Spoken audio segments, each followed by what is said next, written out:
Franck Ferrand sur Europe 1, au cœur de l'histoire. C'est un des plus grands tabous de l'histoire de France que Franck Ferrand a fait le choix de traiter cet après-midi sur Europe 1. Bonjour Franck. Bonjour Caroline, bonjour à tous. Les génocides, généralement, mettent à peu près tout le monde d'accord lorsqu'ils ont lieu en Turquie ou au Rwanda. Je ne parle pas évidemment du cas majeur de la Shoah.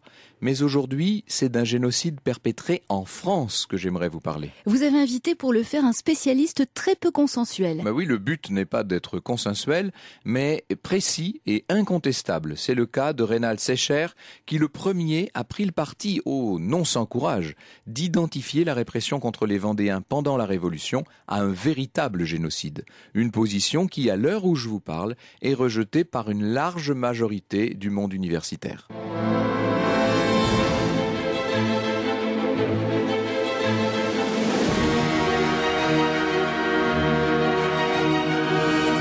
De 13h à 14h sur Europe 1, au cœur de l'histoire.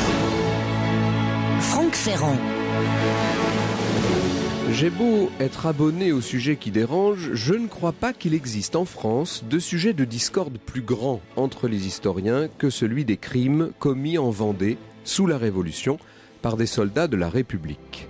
Ce que l'on appelle la guerre de Vendée est en réalité une guerre civile, vous le savez, guerre qui va s'éterniser du printemps 1793 au printemps 96. Au départ, il y a une insurrection populaire contre la fameuse levée en masse décrétée par la Convention, levée en masse qui concerne tous les départements afin d'aller grossir les rangs de l'armée révolutionnaire. Mais très vite, la révolte s'organise, se greffe sur ce mouvement, un mouvement qui se politise et devient un vaste mouvement contre-révolutionnaire soulevant l'ouest de la France contre Paris et ses représentants. Pour les conventionnels de 1793, il n'y a du reste pas de révoltés, il n'y a même pas d'ennemis. Pour eux, les Vendéens sont des brigands, c'est le terme employé. Et naturellement, on ne traite pas avec des brigands.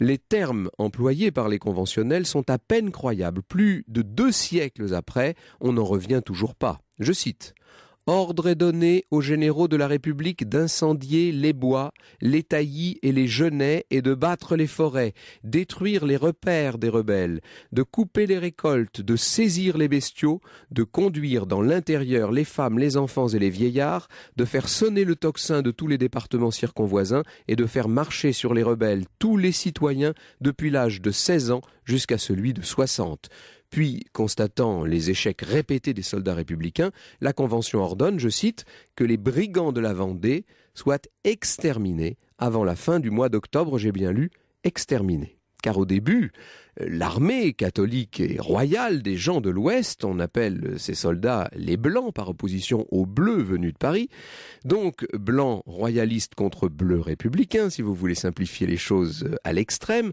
cette armée blanche contre-révolutionnaire bénéficiant de la surprise, de l'enthousiasme, tout simplement de l'effet de dynamique créé, cette armée a commencé par enregistrer de franches victoires. Mais dans un deuxième temps, la Convention, qui gouverne donc cette première République, décrète l'envoi dans l'Ouest d'une garnison, la garnison de Mayence, sous les ordres d'un général du reste assez incompétent, mais qui a quand même lui-même sous ses ordres des gens comme Marceau, Kléber, Westermann, etc. Du reste, c'est Kléber qui va s'imposer, c'est lui qui parvient à battre les Blancs. Victoire donc de la République, mais qui est loin d'être définitive. Des bandes d'insurgés prennent position dans tout le paysage de cet ouest de la France, dans les marais, dans les bocages, dans le bocage vendéen. Ces troupes vont mener une sorte de guérilla qui tient en échec la République et qui convainc la Convention, sur une idée du député vendéen Fayot, d'envoyer sur place les fameuses, ce qu'on va appeler les colonnes infernales. Elles seront commandées par Turreau. Turreau était le fils d'un maire d'Évreux, c'est un révolutionnaire bon teint. Il reçoit le commandement de l'armée de l'Ouest le 4 novembre 1793. Son plan d'extermination doit commencer le 27 janvier 1994. Vous comprendrez que j'emploie la datation grégorienne. On disait vieux style sous la Révolution, c'est quand même plus facile pour se repérer que le calendrier républicain alors en vigueur. Turreau s'empare de Noirmoutier, puis il constitue ces fameuses 8 colonnes, charge à elle d'aller conduire la répression. Turreau écrit à la Convention, je le cite: « Mon intention est bien de tout incendier et de procéder à l'anéantissement des rebelles, mais cette grande mesure doit être prescrite par vous. Je ne suis que l'agent passif des volontés du corps législatif. À quoi l'Assemblée se garde de répondre spécifiquement, mais elle n'en proclame pas moins le 19 janvier, je cite, « Tous les brigands convaincus d'avoir pris les armes pour se révolter seront passés au fil de la baïonnette. On en agira de même avec les filles, femmes et enfants qui seront dans ce cas. Les personnes seulement suspectées ne seront pas plus épargnées. Tout ce qui peut être brûlé sera livré aux flammes. » C'est le blanc-seing. Les colonnes de la République commencent alors leur œuvre de mort. Turreau entend dire qu'à Paris certains regimbent, alors il s'inquiète auprès du ministre. « Tu dois bien penser, le rassure-t-on aussitôt, que si cette diminution de confiance eût existé, le comité de salut public ne t'eût point laissé en place.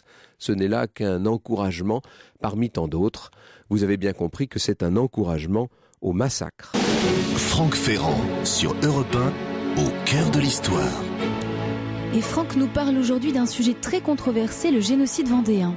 Le grand ennemi côté Vendée, c'est évidemment Charette de la Contrie. Il met les Républicains en échec à maintes reprises, ce qui exaspère encore un peu plus Turreau. De la répression aveugle, on va alors glisser insensiblement vers la barbarie pure et simple.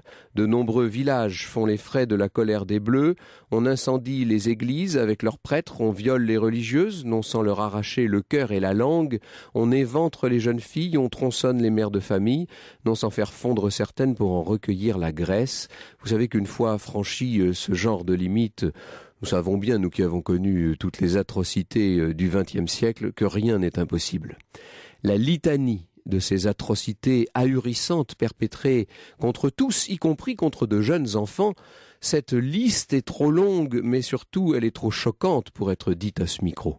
On conserve de ces jours très sombres le souvenir des nourrissons cloués aux portes des églises, comme il était de coutume de procéder envers les chouettes. À Saint-Pierre-du-Grand-Luc, par exemple, on relève officiellement 164 victimes. Ailleurs, sur une liste du reste incomplète de 459 noms, on compte 110 enfants de moins de 7 ans, qui donc ont été massacrés, et 37 enfants de 8 à 15.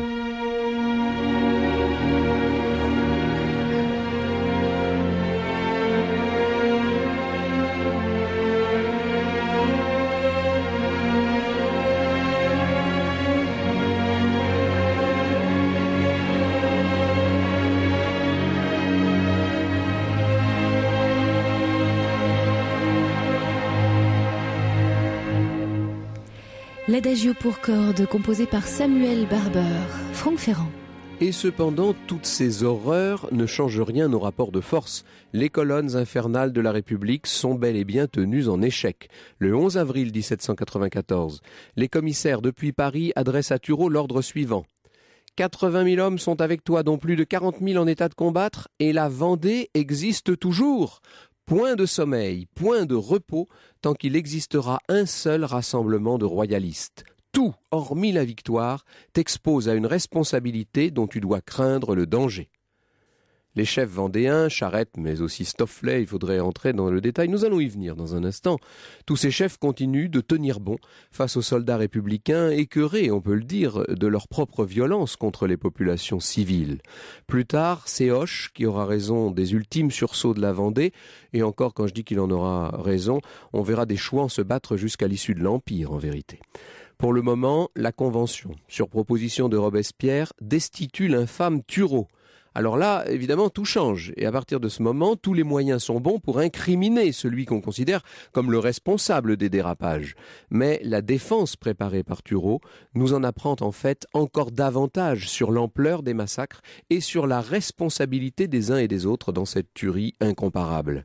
Je cite Turreau. « Les représentants du peuple ont approuvé par écrit l'ordre général dont tous les autres ne sont que la conséquence.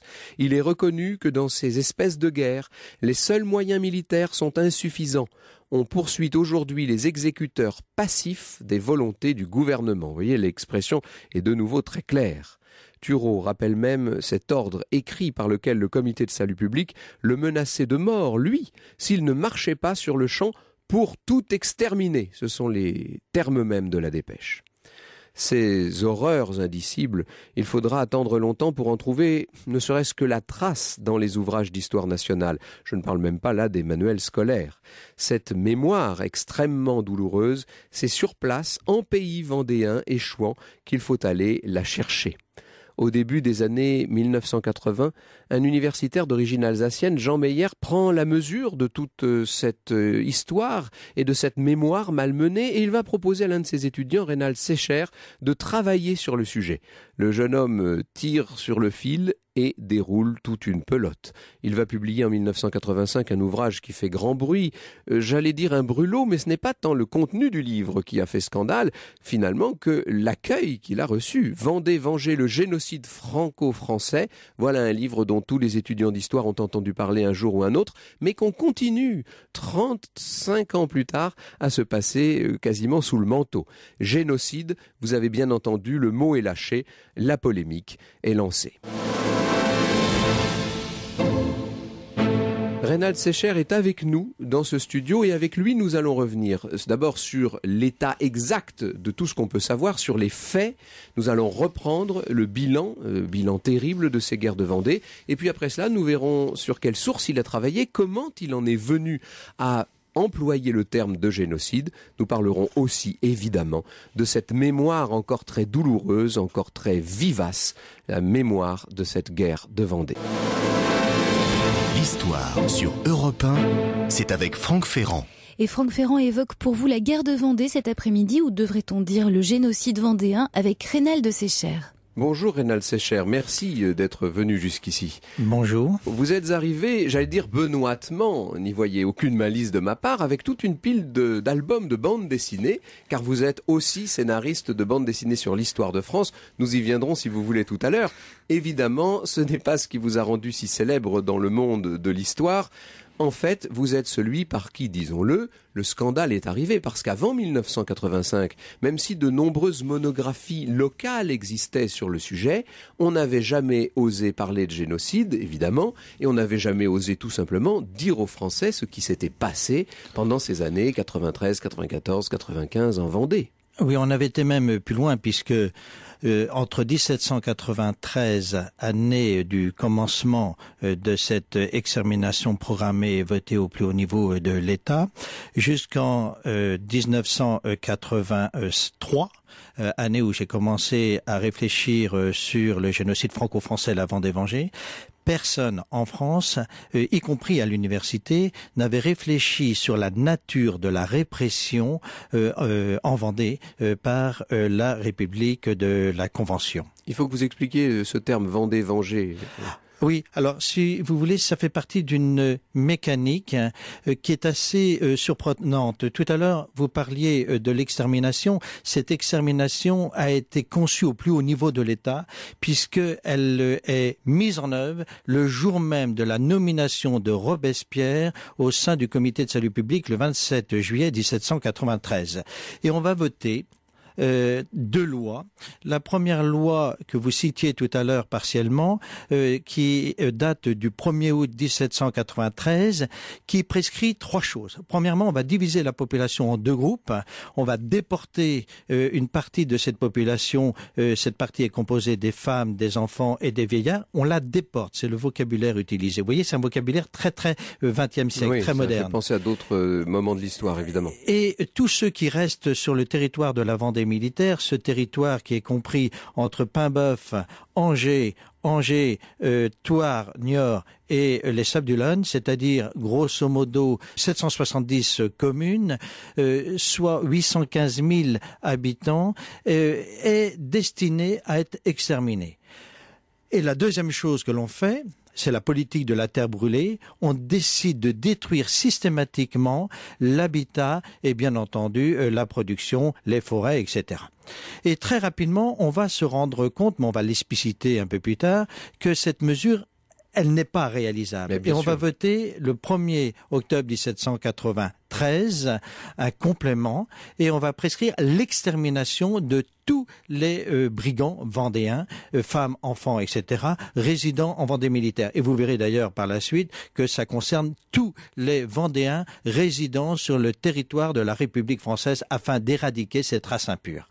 Alors pourquoi Vendée-Vengée ? Le terme race impure est employé ? Oui, bien sûr, au plus haut niveau. Et on a publié tous ces documents à l'intérieur de ce livre. On utilise bien le terme de race impure qu'il faut absolument éradiquer du sol de la République, du sol de la liberté. Alors donc, pourquoi ce terme Vendée-Vengée ? Alors, c'est une addition d'axiomes.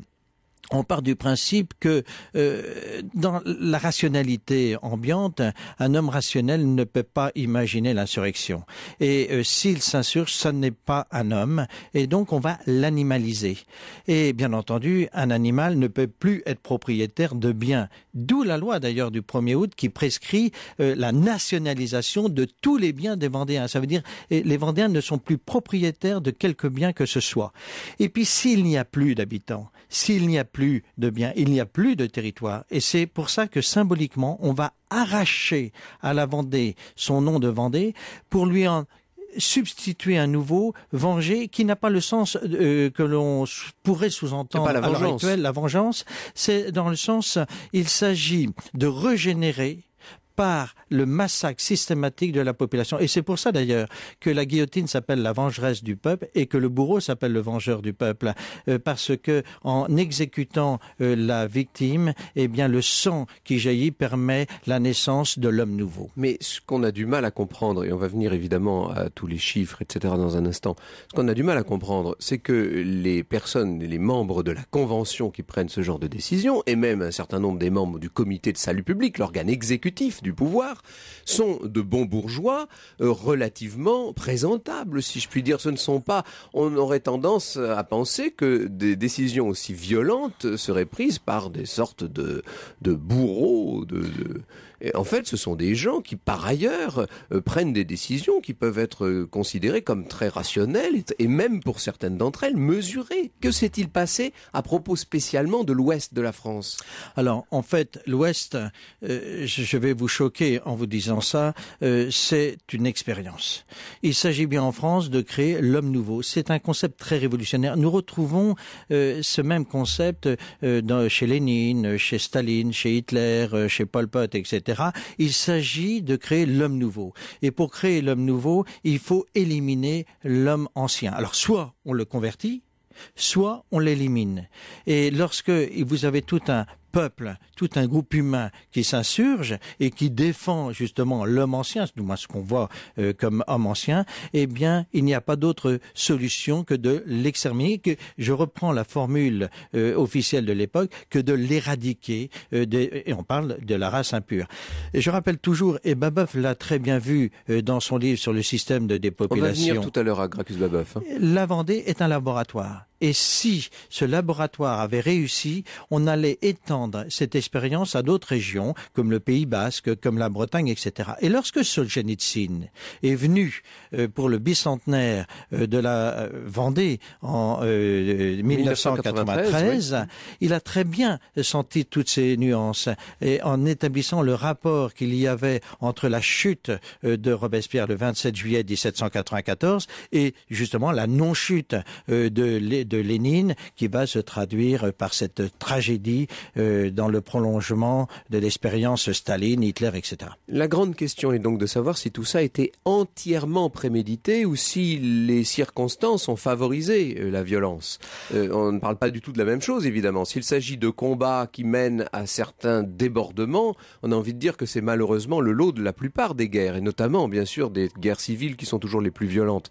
S'il s'agit en revanche d'un programme politique préétabli, alors ça change totalement la dimension du phénomène. Mais vous avez bien raison, c'est là la spécificité du génocide de la Vendée. C'est-à-dire que ce crime a été conçu au plus haut niveau de l'État par l'organe exécutif qui est le comité de salut public, et un des moteurs de cet organe exécutif, c'est Robespierre. On pourra en citer d'autres puisque c'est entre autres Carnot qui est chargé du programme d'extermination de la Vendée, mais c'est bien conçu au plus haut niveau de l'État, c'est-à-dire Robespierre et les membres du comité de salut public. Et la Chambre des députés, c'est-à-dire la Convention, n'est qu'une chambre d'enregistrement. Quand je pense qu'il y a quelques semaines, nous avons mis 1 heure à essayer de réhabiliter un peu ce qui pouvait l'être de Robespierre, nous voilà encore avec du pain sur la planche. Franck Ferrand sur Europe 1, au cœur de l'histoire. 13h40, Barbarie à la française avec Franck Ferrand. C'est une histoire particulièrement douloureuse d'une part, mais aussi particulièrement scandaleuse que nous évoquons aujourd'hui, puisqu'il s'agit de cette guerre de Vendée, dont on a très longtemps parlé comme d'une simple guerre civile, voire même comme d'une opération de police, car c'est un peu comme ça que ça a été longtemps présenté. Est-ce qu'on peut, avant de revenir évidemment sur le fond et sur l'idéologie de la question, est-ce qu'on pourrait, Reynald Secher, donner un certain nombre de chiffres? Combien de victimes et quel type de victimes? Alors c'est un travail très difficile à réaliser et j'ai été servi personnellement par une addition de chances que vous ne pouvez pas imaginer. Alors au niveau des habitants, sur une population grosso modo que l'on peut évaluer à 815 000 habitants, au minimum, ce sont 117 000 habitants qui disparaissent. Je dis bien au minimum. C'est un chiffre en dessous duquel on ne peut pas aller à l'heure actuelle. On peut imaginer qu'il y en a eu 200, voire 250 000. Mais on peut aller beaucoup plus loin dans cette analyse, puisque les prescriptions des membres du comité de salut public... Dans ce chiffre très important, vous comprenez bien sûr les combattants classiques, si je puis dire. Il n'y a pas que les personnes massacrées. Là, nous sommes tout à fait d'accord. Et on peut aller beaucoup plus loin dans ce que je disais, puisque un certain nombre de prêtres réfractaires ont enregistrer scrupuleusement les victimes. C'est le cas à la chapelle Basse-Mer, c'est le cas, vous citiez tout à l'heure, des Lucs sur Boulogne. Et cette idée des membres de la Convention d'exterminer de préférence les femmes sillons reproducteurs et les enfants car en passe de devenir futurs brigands, c'est parfaitement illustré sur le terrain, puisque tous les carottages qu'on a fait grâce à ces registres coïncident. 80% des gens exterminés sont des femmes, des enfants et des vieillards. Et quand je dis des enfants, mais c'est des enfants y compris dans le ventre des mères qui ne sont pas encore nés. On va éventrer symboliquement les mères pour extirper l'embryon que l'on va brandir du haut des baïonnettes. Est-ce qu'on constate une gradation dans la violence ou est-ce qu'elle s'impose d'emblée? Elle s'impose d'emblée. C'est justement ce que révèlent les nouveaux textes, puisque nous avons retrouvé le dossier original du plan d'extermination signé par Robespierre, Carnot, etc. C'est-à-dire que on ne peut plus dire maintenant que Turreau c'est un dérapage, etc. Et d'ailleurs, oui, parce qu'après tout, Turreau était loin de Paris. Oui. Alors Turreau, et justement c'est ce que nous apprenons, est venu chercher ses consignes à Paris, bien parce qu'il est nommé fin novembre. Et il est nommé d'ailleurs en conscience. Nous avons retrouvé son ordre de nomination qui est signé là encore de Robespierre, de Carnot, etc. Il est nommé parce que bon républicain. Et d'ailleurs c'est très intéressant. Cette analyse, parce qu'on s'aperçoit que lorsque le comité de salut public décide de mettre en œuvre l'extermination de tous les habitants de la Vendée, que l'armée refuse. Parce que l'armée, c'est l'armée de l'Ancien Régime, et elle ne veut pas exterminer les compatriotes. Et comment peut-on procéder de manière concrète? On ne peut quand même pas envoyer des troupes aller exterminer une population comme ça, ex abrupto. Ça paraît dément. Mais c'est dément. Mais vous savez, Lénine est dément, Staline est dément, Hitler est dément, Pol Pot est dément, Mao est dément, Robespierre est dément, Carnot est dément. Alors, jusqu'à Robespierre, je me disais, on va se faire des amis. Mais alors, si vous collez Carnot dans la bande, oui, Carnot. Mais oui. Tous les membres du comité de salut public sont des déments. Ils sont déments. Comment peut-on imaginer qu'un peuple souverain puisse concevoir et mettre en œuvre une partie du peuple qu'il représente, y compris les députés de la Vendée militaire, ont voté ces plans d'extermination et sont les représentants... Ce sont presque les plus fanatiques du reste. Oh, il n'y a pas une hiérarchie dans ce fanatisme. Vous savez, on est dans la démence absolue. Hein, et tout le monde est fou parce que tout le monde entretient cette folie au nom de la peur. On a peur...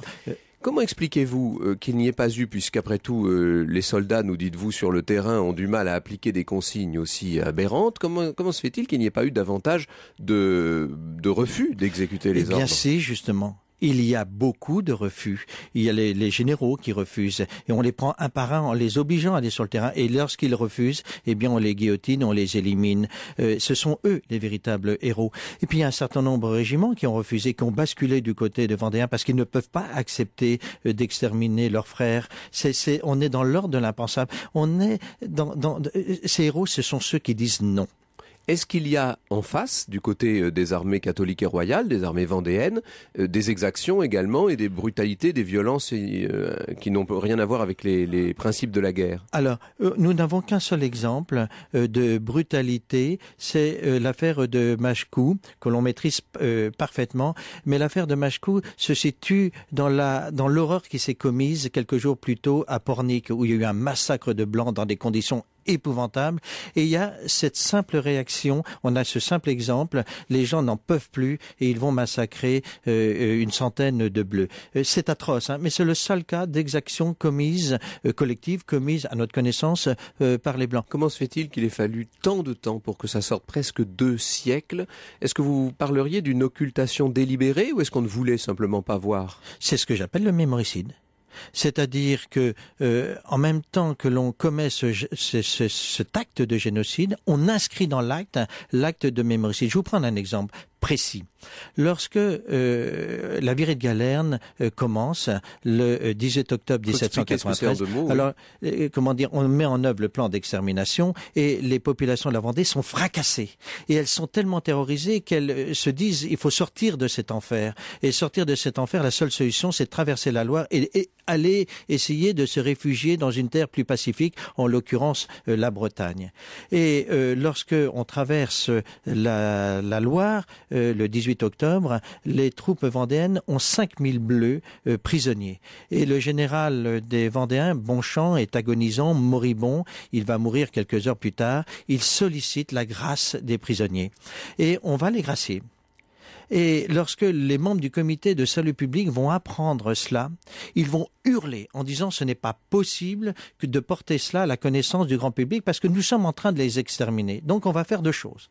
On va demander aux Bleus graciés de ne pas dire qu'ils ont été graciés et qu'ils ont été libérés par les armées républicaines et en même temps on va leur dire qu'ils ont été maltraités, ce qui va asseoir bien entendu la politique de génocide. La réalité. Et la deuxième chose que l'on fait, et ça c'est l'atrocité absolue, on va demander aux soldats libérés d'exterminer leurs libérateurs, mais aussi toutes les familles de leurs libérateurs, c'est-à-dire les femmes, les enfants. Et à côté de Saint-Florent-le-Viel, vous avez une petite paroisse qui s'appelle le Marillet et vous avez un champ où on a massacré comme ça des milliers de femmes et d'enfants parce que justement leur père, leur oncle, leurs frères ont libéré les Bleus. Quand vous dites « on », vous avez employé très souvent le pronom. Qui est ce « on » ? Ce sont les membres du comité de salut public et les représentants du peuple. Je rappelle que les représentants du peuple, sans exception, sont tous des députés. Oh. Un homme comme Carrier, c'est un député et il œuvre en conscience. D'ailleurs, vous parliez du procès Turreau tout à l'heure. On pourrait parler du procès Carrier parce que Carrier est très précis dans ce qu'il dit au moment de ce procès en disant « Je n'ai fait qu'exécuter les ordres des membres du comité de salut public et je n'ai fait qu'exécuter la loi. » Si je suis responsable et coupable, tout le monde est responsable et coupable. Alors comment sait-on tout ça? C'est ce qu'on va essayer de voir ensemble dans un instant. Franck Ferrand sur Europe 1. Du génocide au mémoricide jusqu'à 14h. Je simplifie peut-être à outrance, Rénal Sécher. Je cite d'ailleurs le titre de votre dernier livre, Vendée, du génocide au mémoricide. C'est édité par Serres. Les éditions qui d'habitude sont des éditions plutôt de textes religieux du reste que politiques et historiques. Oui, mais Stéphane Courtois, le grand historien mondialement connu, le livre noir du communisme, etc. Entre autres, a sa collection au Serres qui s'appelle Politique et c'est grâce à lui si ce livre a été publié. Et d'ailleurs, ce livre, je tiens à le préciser, au centre, vous avez 32 pages de photos parce que j'ai voulu que les gens accèdent au dossier de l'inimaginable, de l'indicible, notamment le dossier des tanneries peu humaines, les ordres de Robespierre, etc. Alors justement, on va voir un peu tout ça, et au risque de simplifier de façon excessive, c'est pour que tout le monde puisse suivre, car je vous assure que je pense qu'une grande partie de nos auditeurs découvrent, ou en tout cas découvrent l'ampleur de ce phénomène qui est tellement difficile à aborder, évidemment, puisqu'il entache toute une part de notre histoire nationale, il faut bien le dire. Vous avez deux types de documents. D'abord, il y a les documents politiques qui sont tous les ordres envoyés par le comité de salut public, l'émanation exécutive du pouvoir de l'époque, donc dirigé par Robespierre dans l'époque qui nous concerne. Ce comité de salut public envoie des ordres aux généraux sur place, et notamment à Turreau. Est-ce qu'on a conservé ces documents-là ? Nous avons absolument tout retrouvé. Mais c'est incroyable que vous disiez ça, parce que je vous assure que c'est pas l'image qu'on en a, hein, donc c'est... Oui, parce que des universitaires, des hommes politiques, des journalistes essayent de faire croire que nous inventons tout. Et c'est pour ça que j'ai voulu publier ces documents, pour les rendre visibles pour le plus grand nombre. Et on a absolument tout, parce que lorsqu'on a conceptualisé cela, c'est-à-dire dès le 27 juillet 1793, on a tout rédigé. Et on a rédigé, on a conservé ces documents, et notamment le dossier original de la réflexion sur l'extermination, rédigé et signé, je répète, signé par Robespierre, Carnot, etc. Et ce dossier, je viens juste de le retrouver aux Archives nationales, extampillé. C'est un dossier très difficile à trouver, parce que lorsque Robespierre est tombé une année plus tard, c'est-à-dire le 27 juillet, en Thermidor, le 27 juillet 94, eh bien, ceux qui étaient à l'origine du coup d'État ont ramassé ces documents en vrac et les ont jetés dans les malles, et lorsqu'on les a classés sous l'Empire, on a pris les feuillets les uns après les autres et on a déclassé ces documents. Il y avait sous l'Empire un certain nombre de hauts dignitaires qui n'avaient pas trop intérêt à ce qu'on revienne non plus sur ces questions, je pense. Oui, alors sans aucun doute, il y a eu un nettoyage des archives, mais beaucoup plus des archives militaires que des archives politiques. Alors ça, donc, c'est pour ce qui est des documents politiques, et aussi incroyable que ça paraisse, vous pouvez donc les produire, si je puis dire. Nous pouvons les produire intégralement. C'est-à-dire que non seulement nous avons l'heure, les lieux, etc.